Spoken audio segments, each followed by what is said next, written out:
बिस्मिल्लाहिर्रहमानिर्रहीम। अस्सलामुअलैकुम। आप देख रहे हैं 1 बाय 1 न्यूज़ HD। अहम खबर से आपको आगाह करते चलें। डेरा मुराद जमाली की मवेशी मंडी में लिपि बीमारी के जानवरों की आमद का सिलसिला।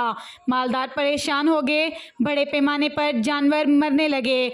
डिप्टी कमिश्नर की हदायत पर महकमा लाइव स्टॉक नसीराबाद के डिप्टी डायरेक्टर अली अब्दुल्ला ने स्प्रे हंगामी कैंप लगाने शुरू कर दिए। माहिर के मुताबिक बड़े जानवरों का गोश्त खरीदते वक्त तसल्ली करें, कहीं जानवर के जिस्म पर मुज़र सेहत दाने तो नहीं। एक बार फिर आपको अपडेट करते चलें डेरा मुराद जमाली से, जहां मवेशी मंडी में लिपि बीमारी के जानवरों की आमद। मालदार परेशान हो गए, बड़े पैमाने पर जानवर मरने लगे। डिप्टी कमिश्नर की हदायत पर महकमा लाइव स्टॉक नसीराबाद के डिप्टी डायरेक्टर अली अब्दुल्ला ने स्प्रे हंगामी कैंप लगाने शुरू कर दिए। माहिर के मुताबिक बड़े जानवर का गोश्त खरीदते वक्त तसल्ली करें, कहीं जानवर के जिस्म पर मुज़र सेहत दाने तो नहीं।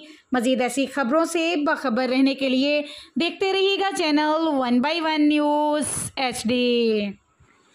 यूट्यूब पर हमारे चैनल को लाइक करें, शेयर करें और सब्सक्राइब करें और घंटी का निशान दबाना ना भूलिएगा, ताकि आने वाली हर नई वीडियो आपको मौसूल हो सके।